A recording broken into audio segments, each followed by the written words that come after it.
কি বলছে? না, আমি মাধ্যমিকে ফার্স্ট হয়েছি তো, ওই জন্য আমি নাসাতে জয়েন করতে চাই। না না, ইসরোতে না, আমি ঠিক ইন্ডিয়াতে থাকতে চাই না। ইন্ডিয়াতে সায়েন্টিস্ট হলে আমি দেশি বিজ্ঞানী নামে পরিচিত হব। আমি আমেরিকায় যেতে চাই, গভর্নমেন্ট স্টাইপেন্ড নিয়ে। ঠিক আছে দাদা, অনেক কথা বলেছি, আমার এখন পড়তে হবে। আমি পাশে করেছি, আমি সারা জীবন টায়ার্ড হয়ে এসেছি। আমরা তো তিনজনই পড়তাম নাকি, ওদের দুজনের পাস করে দিয়েছে, আমার ফেল করে দিয়েছে।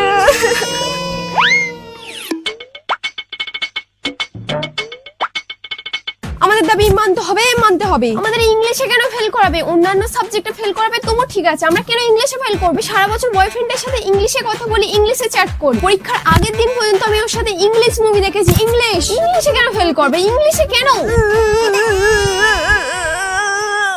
না না, মেডিকেল ছাড়া আমি পড়বো না। আসলে কে কোন বিষয়ে ডক্টরেট করবে সেটা তার ব্রেইনের উপর ডিপেন্ড করে। এটা আমার একান্তই পার্সোনাল ম্যাটার। আমার এখন ওটি মিন্স অপারেশন করাইতে হবে। আমি এখন যাই। হ্যালো গাইস, আমি পাস করেছি। তোমরা আরো বেশি বেশি করে শুভনন্দন জানাও। আসলে আমার পাস করতে ভালোই লাগে, কিন্তু আমি ফেল করেছি আমার বাবার জন্য। আপনিই বলুন, পরীক্ষা দিতে যাবো, বাবা এমন সময় এমন একটা লোভ দেখালো না। লোভ মানে আর কি, ভয় দেখিয়েছে যে আমি ফেল করলে আমার টোটোওয়ালার সাথে বিয়ে দিয়ে দেবে। কিন্তু বাবা তো জানে না আমার বুবাইদা নতুন টোটো কিনেছে। আমার কি আনন্দ হচ্ছে। ও বুবাইদা, এই তো আমি যাই। হ্যাঁ, বুবাইদা টোটো এনেছে। আমি পাস করে যাচ্ছি। এরপর কি করব? মানে অফকোর্স সংসার করব। আমরা মেয়েরা পড়াশোনা করি কিসের জন্য? বিয়ে করার জন্য তো। আমার তো বিয়ে হয়ে গেছে, আর পড়াশোনা করে কি হবে? আমার ও তো মাধ্যমিক পাস ছিল আর আমি ক্লাস 9 ছিলাম। লেভেলটা 1 করে নিয়েছি মাধ্যমিকে পাস করে। আমি পরীক্ষায় 1 নম্বরের জন্য ফার্স্ট হতে পারিনি। কেন জানেন? কারণ আমার পেনে কালি পড়ছিল না। 3 পেজ লেখার পরে মাত্র একটা লাইন বাকি ছিল।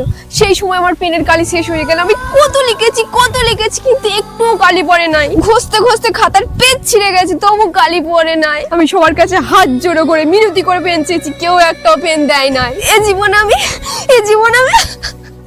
দাদা, এটা কি লাইভ চলছে? সারা পশ্চিমবঙ্গের লোক দেখতে পাবে। ও, আমার রাহুল তাহলে দেখতে পাবে। বলছি রাহুল, তুই এটা করতে পারলি? আমরা স্কুলের বাগানের পিছনে কি শপথ নিয়েছিলাম? দুজন একসাথে থাকবো, একই ক্লাসে পড়বো, একসাথে চলবো। কিন্তু তুই আমাকে ধোকা দিলি। টিনার সাথে পড়বি বলে ডাব্বা মারলি। আমি ভাবতেই পারিনি, আশাই করিনি। আমি জানতাম আমরা সারা জীবনে একসাথে চলবো, কিন্তু আমি বুঝতেই পারিনি আমি তোদের দুজনের মাঝখানে বাঁধা হয়েছিলাম। তুই আমার না খাওয়া টিফিনের এই দাম দিলি। ঠিক আছে, তোরা ভালো থাক, বাই। আমি পাশে করে যাচ্ছি।